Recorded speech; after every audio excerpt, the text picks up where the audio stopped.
کہانی کا عنوان عشق آتش، قسط نمبر 15۔ جب وہ جان گئی تھی کہ اس کے لہجے میں تسخیر کر لینے کی طاقت ہے تو یہ کیوں نہ مانی کہ وہ اسے تسخیر کرنے آیا تھا۔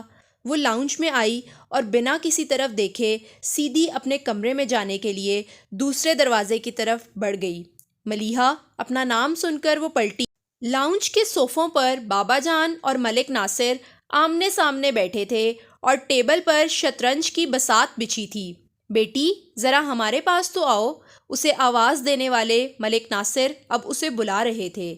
پاس جا کر اس نے سلام کیا، جس کا جواب دے کر وہ اس کے سر پر ہاتھ رکھتے ہوئے بولے، جیتی رہو، ادھر بیٹھو میرے پاس۔ انہوں نے ہاتھ پکڑ کر اسے اپنے پاس بٹھا لیا۔ کہاں سے آ رہی ہو؟ لائبریری سے۔ پر اتنی گم سی کیوں ہو؟ نہیں انکل، آپ کو یوں ہی لگ رہا ہے، اس نے تردید کرنا چاہی۔ یوں ہی تو نہیں، کچھ الجھی ہوئی تو ہو۔ بیٹی ہم نے سوچا تھا کہ نور الہدیٰ آ جائے گا تو ہماری گڑیا بھی ہنسنا بولنا سیکھ جائے گی، پر لگتا ہے ابھی تک بھائی سے دوستی نہیں ہوئی۔ ابھی نور الہدیٰ کو آئے بس 2 ہی تو دن ہوئے ہیں، اتنی جلدی کیا دوستی ہوگی؟ اس کی طرف سے بابا جان بولے۔ یہ بات بھی صحیح ہے، وہ ہنسے تھے۔ ملک انکل میں جاؤں؟ موقع دیکھتے ہی اس نے پوچھا۔ انہوں نے فوراً اجازت دے دی۔ ہاں بیٹی جاؤ۔ وہ اٹھنے لگی تو اظہر فاروقی نے اس سے کہا، ملیحہ چائے بھجوا دینا اور ذرا جلدی۔ جی بابا جان۔ وہاں سے اٹھ کر کچن کی طرف سے گزرتے ہوئے اس نے بہادر کو چائے کا کہا اور اپنے کمرے کی طرف آ گئی۔ وہ نیچے سے ہی دیکھ چکی تھی کہ اس کے کمرے کے دروازے کے دونوں پٹ پورے کھلے تھے۔ وہ حیران ہوتی کمرے میں آئی تو اس نے نور الہدیٰ کو اپنے اسٹوڈیو میں دیکھا۔ وہ اسی طرف چل پڑی۔ نور الہدیٰ ایک کینوس ہاتھ میں پکڑے دیکھ رہے تھے۔ آہٹ پر اس کی طرف دیکھ کر مسکرائے۔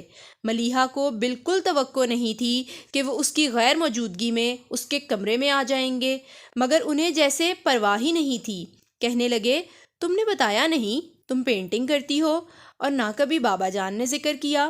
یہ بات برائے بات تھی، وہ بلا جواب میں کیا کہتی؟ وہ بھی جواب کے لیے نہیں رکے۔ ویسے تمہیں پینٹر بنانے میں میرا بڑا ہاتھ ہے، وہ کیسے؟ یوں ہی اس نے پوچھا۔ وہ کینوس رکھ کر اس کی طرف مڑے۔ وہ ایسے کہ میری اسکول کی کاپیوں کتابوں پر تم نے جی بھر کے پریکٹس کی ہے۔ پتہ ہے تم 2.5-3 سال کی تھیں جب میرے بیگ سے کتابیں نکال کر تم نے کلر پینسل سے ان پر آڑی ترچھی لکیریں کھینچنا شروع کی تھیں، اور ایک بار تو تم نے میرے پورے جرنل پر مارکر سے نشان بنا دیے تھے۔ ٹیچر سے ڈانٹ پڑی تو پڑی ہی، ساتھ میں سزا بھی ملی تھی، اور پورا جرنل جو دوبارہ بنانا پڑا تھا وہ الگ۔ اتنے سالوں بعد بچپن کی ایک حرکت پر وہ شرمندہ ہو گئی۔ ہاں مجھے یاد ہے، امی نے مجھے بہت ڈانٹا تھا، مگر غلطی پوری طرح سے میری نہیں تھی۔ میں آپ کے سامنے بیٹھ کر ہی آپ کی کتابیں خراب کیا کرتی تھی، لیکن آپ نے مجھے کبھی نہیں ٹوکا۔ خجالت مٹانے کو وہ بولی تھی۔ تو ٹوکتا بھی کیسے؟ ایک بار کہیں منع کیا تھا تو تم رونا شروع ہو گئیں۔ میں ٹیچر کی ڈانٹ تو سن سکتا تھا، مگر تمہارے آنسو کیسے برداشت کرتا؟ سچ کہوں، جب کبھی تم روتی تھیں میرا دل چاہتا تھا میں بھی زور زور سے روؤں۔ وہ ہنستے ہوئے مزے سے بولے، اور ان کے انداز پر ملیحہ بھی ہنس پڑی۔ لیکن تمہارے شوق بھی عجیب ہوا کرتے تھے۔ گرمیوں کی دوپہر کو ضد کرتی کہ میں تمہیں سائیکل پر بٹھا کر لمبی سیر کرواؤں۔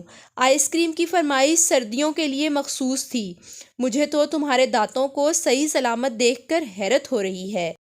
بچپن میں تم جس رفتار سے کینڈیز اور چاکلیٹس کھاتی تھیں کہ مجھے یقین تھا بڑے ہونے تک تمہارے منہ میں ایک دانت بھی نہیں بچے گا۔ اور یاد ہے کس طرح تم میرے کندھوں پر چڑھ کر کہانی سننی ہے کہ رٹ لگاتی تھیں۔ بچے رات کو سونے سے پہلے کہانی سنانے کی فرمائش کرتے ہیں، لیکن تمہیں صبح جاگنے کے بعد کہانی سننے میں مزہ آتا تھا۔ ہاں یاد ہے۔ ان کی باتوں پر بے تحاشا ہستی ملیحہ ہنسی کے بیچ میں بولی، اور یہ بھی یاد ہے کہ مجھے کہانی سناتے سناتے آپ سو جاتے تھے، اور پھر دیر سے اسکول جانے پر ٹیچر سے ڈانٹ بھی پڑتی تھی، اور پتہ ہے میں یہ سب جان بوجھ کر کیا کرتی تھی۔ ملیحہ نے ایک پرانے راز سے پردہ اٹھا دیا۔ نور الہدیٰ نے آنکھیں سکیڑ کر اسے گھورا۔ تم جان بوجھ کر مجھے ڈانٹ پڑواتی تھیں؟ ہاں، وہ ان کے گھورنے سے بالکل متاثر نہیں ہوئی۔ جب امی مجھے ڈانٹتیں اور آپ فوراً مجھے سپورٹ کرتے، میری سائیڈ لیتے تو مجھے بہت اچھا لگتا تھا، لیکن شروع میں بھی ڈر جاتی تھی کہ اب آپ مجھے ڈانٹیں گے یا کم از کم دوبارہ مجھے کہانی نہیں سنائیں گے، مگر آپ مجھے ڈانٹے بغیر روز کہانی بھی سناتے تھے۔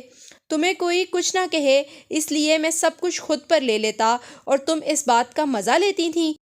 انہیں جیسے واقعی صدمہ ہوا تھا۔ ہاں، مگر میں بھی یہی کہوں گی کہ غلطی صرف میری نہیں تھی، آپ ہی نے مجھے سر پر چڑھا رکھا تھا۔ میں آپ کی شے پر ہی شرارتیں کیا کرتی تھی، وہ بھی صرف آپ کے ساتھ۔ پھر آپ کے جانے کے بعد میں نے سبھی شرارتیں چھوڑ دیں، اور امی بھی تو کہا کرتی تھیں نور الہدیٰ نے ہی ملیحہ کو بگاڑ رکھا ہے، اور میں سچ مچ ہی بگڑ جاتی اگر آپ لندن نہ چلے گئے ہوتے۔ ہاں ہاں، ساری برائی میرے پر ڈال دو، میرے جانے سے تمہاری جان چھوٹ گئی تھی، مگر وہاں کتنے دن تمہیں یاد کر کے میں اداس رہا تھا، کچھ اندازہ ہے تمہیں؟ بار بار فون کرتا کہ تمہاری آواز ہی سن لوں، مگر ہر بار جواب ملتا ملیحہ بات نہیں کرنا چاہتی۔ وہ تو میں آپ سے ناراض تھی، اس نے آہستہ سے کہا۔ وہ کیوں بھلا؟ نور الہدیٰ حیران ہوئے۔ کتنے آرام سے مجھے چھوڑ کر چلے گئے تھے، یہ بھی نہیں سوچا میرا کیا ہوگا؟ امی تو ہمیشہ بیمار ہی رہتیں، اور بابا جان کبھی کبھی بہت دنوں کے لیے گھر نہیں رہے۔ میرا سارا وقت بس آپ کے ساتھ ہی تو گزرتا تھا۔ مجھے آپ کے چلے جانے پر بہت غصہ آیا تھا، اسی لیے جب آپ کا فون آتا تو میں چھپ جاتی تھی۔ اتنی لمبی ناراضی کہ پھر سالوں تک بات ہی نہیں کی، وہ شکوہ کر رہے تھے۔ ایسا تو نہیں تھا کہ کبھی بات ہی نہیں کی، فون تو میں بھی کیا کرتی تھی۔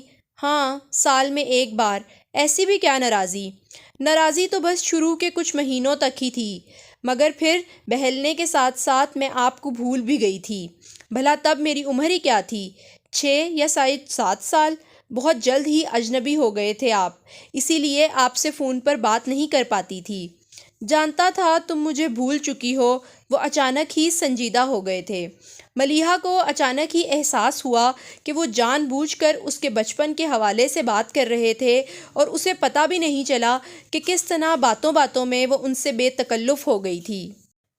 فرینڈز، انہوں نے اپنا ہاتھ اس کی طرف بڑھایا تو ملیحہ نے بلا تامل ان کا ہاتھ اپنے ہاتھ میں لے لیا۔ Always and for ever.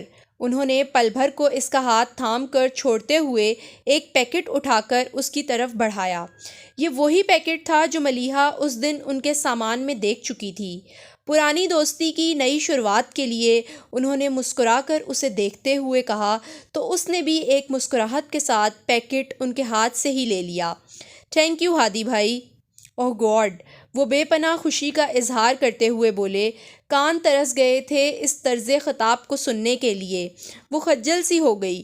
کھلے دروازے پر بہادر کی دستک پر دونوں ہی ادھر متوجہ ہوئے تھے۔ کہیے بہادر صاحب، آپ کو کیا کہنا ہے؟ نور الہدیٰ کے اس طرح بولنے پر وہ کچھ شرما سا گیا اور کہا، بی بی صاحب کے لیے سمیرہ بی بی کا فون ہے۔ وہ فوراً ہی کھڑی ہو گئی۔ سمیرہ تمہاری فرینڈ ہے؟